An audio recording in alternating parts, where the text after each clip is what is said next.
छोटे से गांव में एक गरीब लेकिन दयालु किसान श्याम रहता था। वह दिन रात मेहनत करता लेकिन मुश्किल से अपना पेट भर पाता था। लेकिन एक दिन कुछ ऐसा जादुई हुआ जिसने उसकी जिंदगी हमेशा के लिए बदल दी। यह क्या है? एक चमकता हुआ सफेद आलू? श्याम, ये कहां से मिला? मैंने ऐसा कुछ पहले कभी नहीं देखा। मैं खेत में काम कर रहा था और यह वहां चमक रहा था, जैसे इसमें कोई रहस्य छिपा हो। मुझे लगता है कि इसमें कोई जादू है।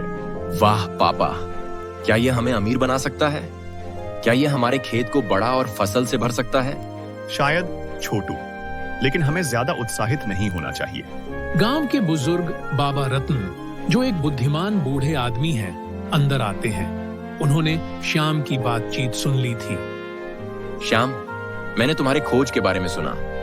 इस आलू के साथ सावधान रहना। यह जादुई हो सकता है, लेकिन जादू हमेशा एक परीक्षा के साथ आता है। आपका मतलब क्या है, बाबा रतन? यह आलू तुम्हें तब तक कुछ नहीं देगा जब तक तुम अपनी मेहनत और दयालुता से खुद को योग्य साबित नहीं करते। याद रखना, लालच सबसे शुद्ध जादू को भी नष्ट कर सकता है। लेकिन बाबा, क्या यह हमारी मदद करेगा?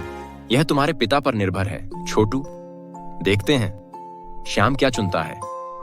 जादुई आलू का तुरंत इस्तेमाल करने के प्रलोभन के बावजूद श्याम जानता था कि सच्ची सफलता केवल कड़ी मेहनत से ही मिलती है। उसने आलू को ध्यान से बोया, यह उम्मीद करते हुए कि यह उसके खेत को भरपूर फसल से नवाजेगा। सूरज डूबता है और श्याम घर की तरफ आ जाता है। तुमने अपनी पूरी कोशिश की श्याम, मुझे यकीन है कि कुछ अच्छा होगा। श्याम मुस्कुराते हुए, आशा करते हैं, मेहनत कभी बेकार नहीं जाती।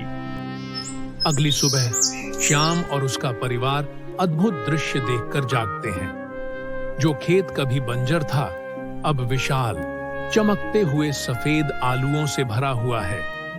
पौधे हरे भरे और स्वस्थ होते हैं और आलू दूर तक फैले हुए हैं। मैं अपनी आंखों पर यकीन नहीं कर पा रहा हूँ। यह सचमुच एक चमत्कार है।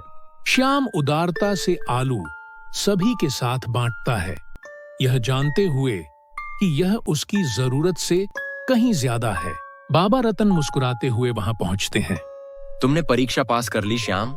असली जादू सिर्फ आलू में नहीं था, बल्कि तुम्हारी मेहनत और उदारता में था। जो लोग कड़ी मेहनत करते हैं और दयालु रहते हैं, उन्हें हमेशा समृद्धि मिलती है। और इस तरह श्याम की जिंदगी बदल गई, सिर्फ जादू के कारण नहीं, बल्कि उसकी मेहनत और दयालुता के कारण।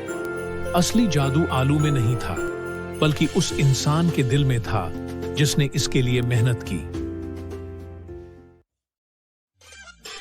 Subscribe now and press the bell icon. Never miss an update.